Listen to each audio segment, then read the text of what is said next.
Todd, I'm not allowed to have this water bottle. Ned's not allowed to talk today.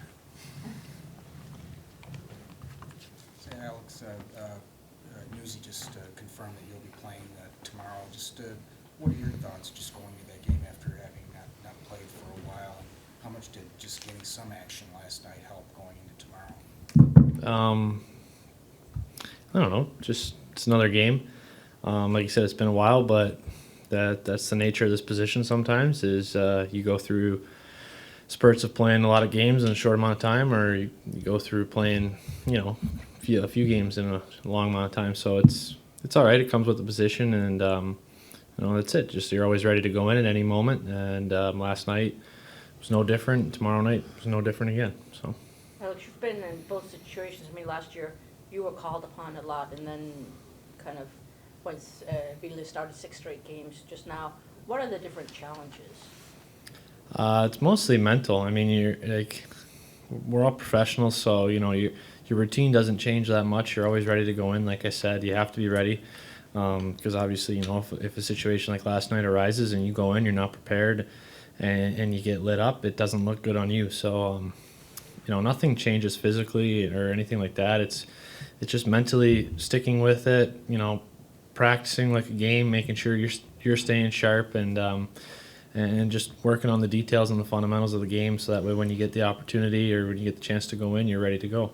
Does it help a little? I mean, you don't want to see your teammate get pulled, but getting back in it like that instead of going in with a cold from start, or No, obviously last night was unfortunate. I mean, Hoos has been playing really well. I know he's going to bounce back. The guys know he's going to bounce back next time he's in there. And but I mean, no, it doesn't matter if it was like last night. You going in halfway or you getting the start. You just looking at every game the same way. Hey, David, what did you think about last night? I mean, you guys had plenty of chances and all. I mean, do you think you guys were right there last night? Yeah, definitely we had enough scoring chances, but they're that type of team where they flip a lot of pucks in neutral zone. They kind of hope for a bounce to go a certain way and create odd man rushes, 2-on-1s, 3-on-2s. Their shooters don't need many looks. They put in that. So we did make some slight mistakes in some of those plays where we just sagged back a little bit too much and gave them maybe that time that they're looking for also. So I thought certainly on the offensive side we did a lot to score more than one goal, but it's going to be nice like this. Or 2 goals, two in the end. How important is it to come back tomorrow night and just kind of leave that? Yeah. Don't let it snowball and all that. No, definitely. I think any loss, you want to definitely get back on the horse, and you don't want to start piling the losses the other way. So you want to get back on the winning side right away. And again, having Ned back in net, seeing the attitude he had over the last little while and how hard he works, I think for us it's important to be sharp early also and not make a critical mistake. Try and make him see some pucks early, get him comfortable, and then playing a good hockey game. For either of you guys, is the way that it went last time against Buffalo, is that on your mind at all going into this, or do you just kind of flush that out? A little bit of both. I think there's definitely mistakes there that I hope we're over those, but we'll see how it's going to go. David, if you have our line mates with Tyler, what is the key? Just finding him? I mean, he certainly has a nose for. Yeah. I love his game, like kind of coming from the outside. I know he's a hard worker. He always finds a way to be around the net, around the puck. He finds open areas of the ice that I haven't played with him yet, so it's going to be interesting for sure. But yeah, I'm excited. I think he's a guy also that can make a lot more plays than maybe he gets credit for. So I also have to be ready in those situations, like F3 situation in the O zone. I think he's a guy that will make those little plays and create maybe that cycle game that I'd like to play as well. Alex, have you noticed that kind of the way that Derek has, you guys have gone through a quarter of a season now, the ups and downs, the way he approaches those. With us, he seems pretty level no matter what's happening. How is he with you guys in there? With Newsy?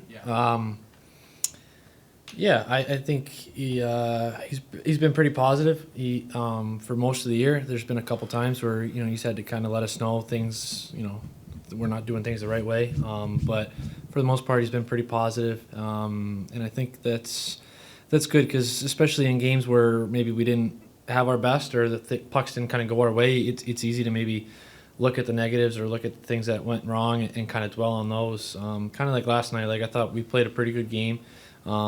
They got some good bounces. They capitalized on their chances, and you know, it's going to go that way sometimes. But we didn't play, you know, we didn't necessarily play like that, like what the score said, you know, for most of the game. So I mean, you know, he's been, like I said, positive, but at the same time, you know, he demands a lot of us, and he's going to let us know when we're not doing what we need to be doing. What does that do for you to know, kind of, you know, okay, if he's not gonna crush you guys for what the score was, knowing that you guys It's just, I think, being honest and upfront with you. You know, and when I say he's positive, he's not sugarcoating things. You know, he's not. You know, it's just all things that happen. True. If you had a good game, you know, he'll, you know, if you maybe did something wrong, like, you know, he's gonna let you know. It's not necessarily like, you know, you had a turnover and it's just you know, like that was okay. You were trying to do it. It's like, no, you messed up, but you know, we'll learn from it. Get better for it. So. I'm curious, you played against him for a few years also. Yep. How is he different playing next to him?